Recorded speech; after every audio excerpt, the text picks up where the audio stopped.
മൂന്നാം ദിവസം യേശുവിൻ്റെ കല്ലറവാതിൽക്കലെ കല്ല് ഉരുട്ടി മാറ്റപ്പെട്ടതായി ശിഷ്യർ കണ്ടു. യോഹന്നാൻ 20:3-13.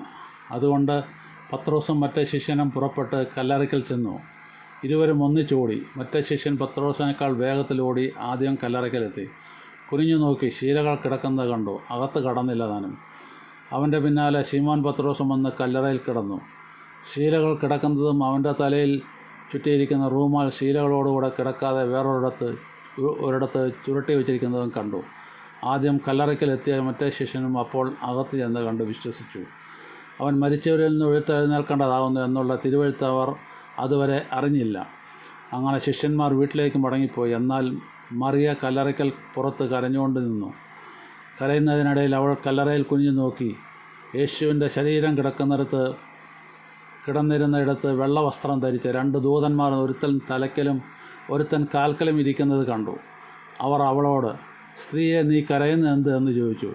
എൻ്റെ കർത്താവിനെ എടുത്തുകൊണ്ടുപോയി അവനെ എവിടെ വെച്ചു എന്ന് ഞാൻ അറിയുന്നില്ല എന്ന് അവൾ അവരോട് പറഞ്ഞു. ആമേൻ.